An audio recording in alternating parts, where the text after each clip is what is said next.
have been heard, and as Marty already said,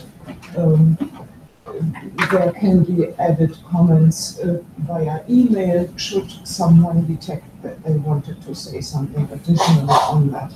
And what we suggest is that there should be a final report by the end of March. If no substantial objections emerge right now, I would say by the end of March, because as you may recall, we made a book deal with Hilbert, and we will have to present the final versions by the end of June, and there needs to be an additional chapter written by the two of us, and that, of course, as there is nothing on the substance of this chapter up to now, needs a little bit time for preparation. So it would be really very much appreciated if all of you were in the position to deliver their final version by the end of March. So now, what should be done to this final version over and above of taking on board the comments? I would like to again draw your attentions that there have been author guidelines presented by us, and we have no problems whatsoever to actually resend them in case you may not have clear memory where you put them. When I say we now, everyone has met Christina, and Christina will be entirely responsible for this part. And so if you then receive emails from Christina, so you now have the face to look at the person, and she will be responsible for dealing with all of this. These author guidelines should be followed in order to avoid any problems from the publisher's side. And then we had an additional request that we would kindly remind you of in order to set up the buzzwords in the final version. Can you please indicate one word or one phrase per paragraph in bold, that, but really not a sentence or half a sentence, but that would a word that would then appear as the indicator for the final version, which is the content of this article. So if there is nothing specific about a paragraph, I don't mind, but you probably only have very important paragraphs, and therefore I suppose that there will be at least one word important enough to highlight the content of this very paragraph. So can you please be reminded to do this as well. And then finally, to remind you that we are not in the position to do any kind of language corrections. This is not what we are up to.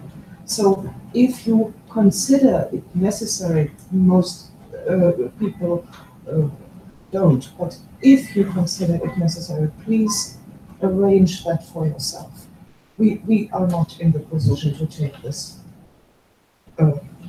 Meaning to use an English speaking editor, you know, if you want to go over the chapter. Whatever, I don't mind, but it's just the point that the publisher doesn't offer such services, and we are also not in the position to offer it.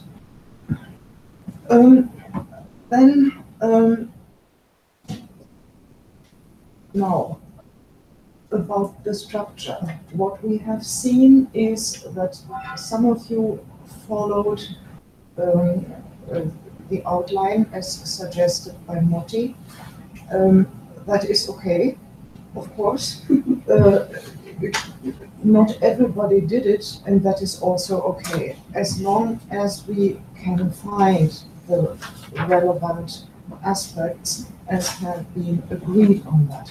We are not in the position to impose a specific type of structure in everybody's paper, so that is up to the author how to actually do it. Then, at the very moment where we send in the whole manuscript to the publisher, everyone needs to sign the consent to publish form. We also have sent this one around, but only Marilyn was able to detect that we have been given the wrong version of it, relating to not a book, but a loose leaf publication. Why it is that there are some clauses on refurbishing the work, which is certainly not what we are. But when we came back to Clover on that point, they say, well, we can send you the correct version, but it doesn't matter at all. Which kind of version you send us in will make no difference, so don't worry in case you already sent it to us. This will not engage you in any additional work. So it's okay, but please be reminded that you need to send any version, no matter which one, but anyone. We need to have one at least in the end. Then we have also discussed this copyright question, which seems to be a little bit strange the way it is phrased by Clover, because this seems to exclude the possibility of using your contribution again. Christina has been in contact with the responsible person at the publisher, and they say, well, it is not that they want to change their form, but even from their website, it is okay that you use your own article for other purposes as long as you indicate and refer to the existence of the book where it comes from. That is not a problem, they accept it. So you are free in using it again if you so please. Mm-hmm. So kind of just, so that would include, for example, posting it on SSRN or on institutional repositories. Yeah. And we could do that beginning, do we have, I mean, is that something you could post before it's actually published, or? We have not received information on that one. No, Okay. we did not discuss that really, because of course it would be difficult to refer to something that doesn't exist. No, but you could sort of post and say forthcoming. Forthcoming, yeah. Yeah. Yeah. Right. Yeah, so Because I'll there's ask often again quite about a that. lengthy whether they- delay. Can you post before it published? I don't think so. No, Well, but the public- question It's is just when it someone will be does it all published, the because time. it, of course, it might be some months left, and if anybody has the idea of publishing their chapter before that, it would be good to know whether we get into any trouble by that. What you would normally do is you would say, here is the title of the thing, forthcoming. Does this book have a title? Yes, or? That's the question. Well. Okay. We'll think about it and we'll send you the title. Yeah. Okay, and we will. And we'll. It's good idea. We have to find- Again, we have to find a name. Yeah. Some people say that to spell the name it influences the book. Oh, that's it. Okay, and maybe you come back to Tudor on that point in order Definitely, to make it quite clear that this is okay, because I haven't thought about that before, but you're right on that. So these were the formalities, and if I then may add one aspect content-wise, what came out of our discussions during these workshop was, in my view, that be wise not to try and define what, for the purpose of this book, we want to understand as being the content of essential services. And therefore, we just leave it at that all the different judicial legal systems do this as they think fit. But in order to have this, at least for comparative approach, necessary common ground, we would need the ILO standards, I think. And therefore, it should be a good idea if the authors, when defining their central basic notions, are referring to how this is in comparison to this ILO approach. You have a view about that concerning your own system. I'm pretty clear about this. And so this should be as a matter of explanation to make it more possible for the outside world in this way. And I would say that we try and do this. That's what came to mind. Thanks, Monica.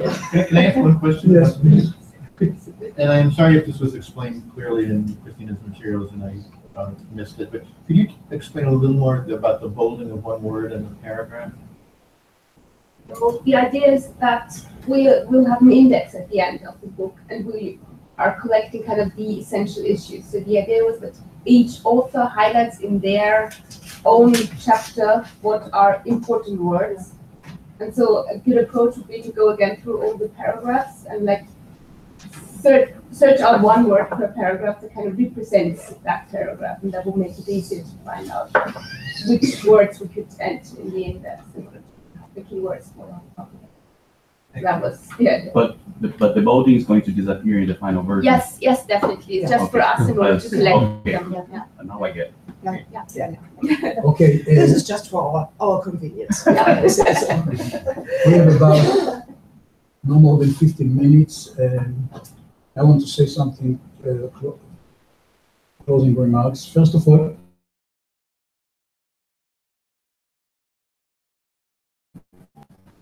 I want to ask you, please, kindly to forgive for all the flaws that happened during the organization. And I look at you, Richard, and I look at you, Eric, and maybe some others. And please, we are human beings and things happen. We try the best, but we are not God. Only God doesn't make mistakes.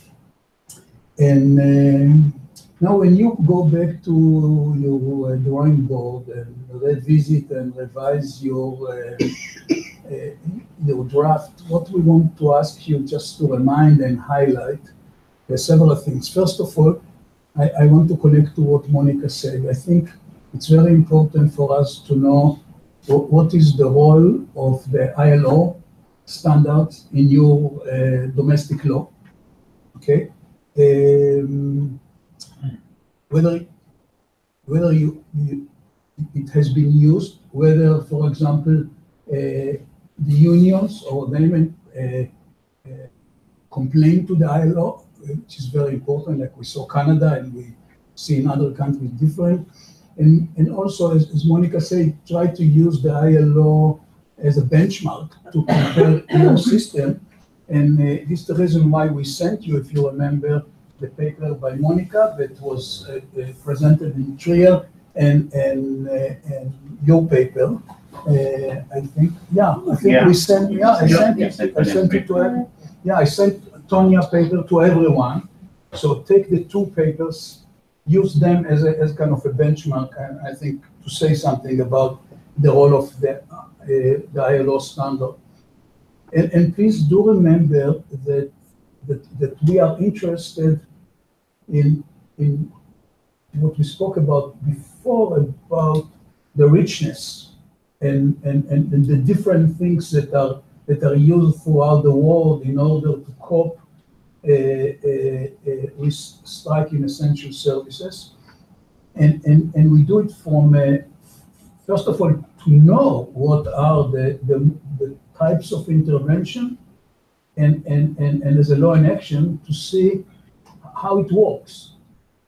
We are very interested, as I said, in Trier, in questions of compliance. Because people say, okay, you can regulate a lot, but what happens when people do not comply? So compliance is very critical, and acceptability. Remember that we say that some places they achieve compliance because the type of intervention is acceptable to the union, acceptable to the members, and so forth. And from historically speaking, it's very important for us to understand why some measures are used in this period, and then maybe deserted, and maybe other measures are adopted, and for every measure, it's very important, as in the law of action study, to understand: does it work?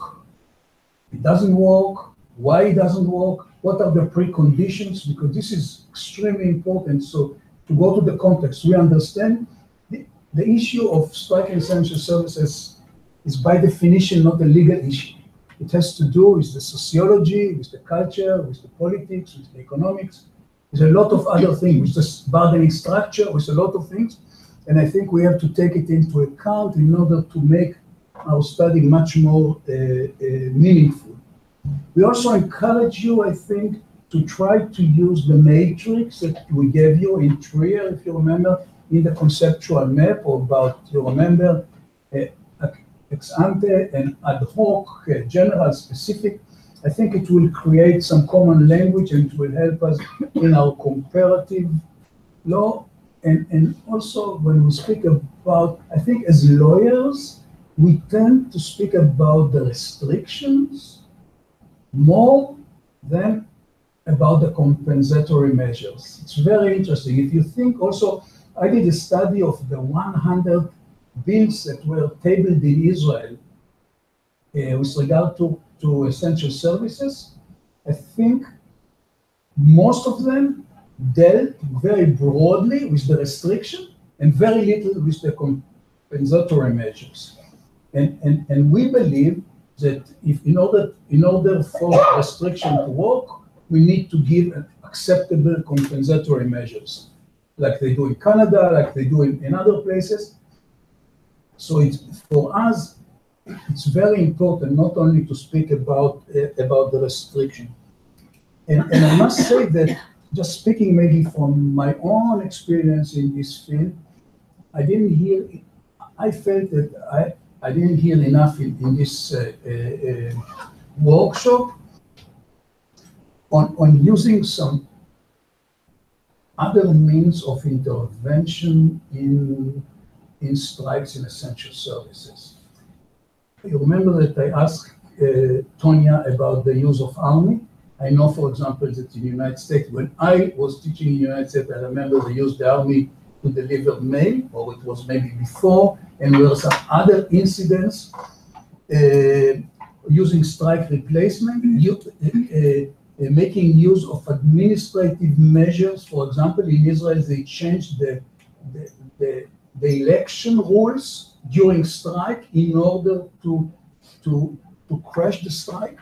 So the government may use some other measures, not general restrictions. So I think they are very important. Some countries have they have a special replacement procedures when it involves essential services. So I think, again, we want to learn about this, so in order to enrich our study. And the last but not least, I think it's important for us, in order to understand the context, if you can give in your report some expression to what is the level of tolerance of the public towards strikes in essential services. Because I remember there were some studies done back in the 70s and the 80s that showed that there are no differences between union members and non-union members towards strikes in essential services. So both of them have no tolerance for it. Both of them want compulsory arbitration, no side. It's interesting to know what is the public attitude towards striking census services, because I think it will have on what the government can or cannot do and what we can expect to happen in the future with this thing. And I think I want to say to you, we have approaching the Shabbat. In Shabbat, we are not allowed to work. We are now allowed only to rest and have fun. So I think we want to close now the workshop and say to you Shabbat Shalom, and we'll go now to a great tour of Wadi Nisnas with a great guide, and I want to take this opportunity and wish all of you a bon voyage when you go home, have a safe trip and soft landing home, and we'll expect to receive you return on time and to continue our excellent journey. Thanks. Well, will we be hearing specific comments from either of you on our papers beyond what we've heard at the workshop? Are you going to sort of divide the papers up and? No, we don't think so. If I may have some question to you, because my familiar with Canadian and Joe or something.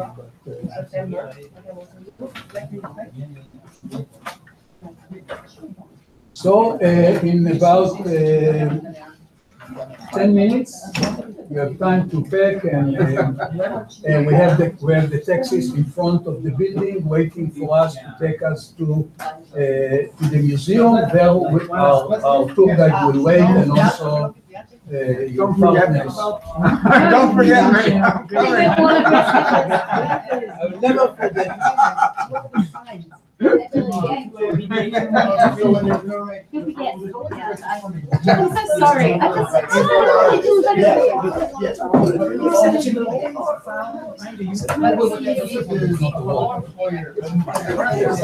had to stop at the, a couple minutes, I had to stop at the desk for bring my bag. No. There's no and then I ran outside. And then how was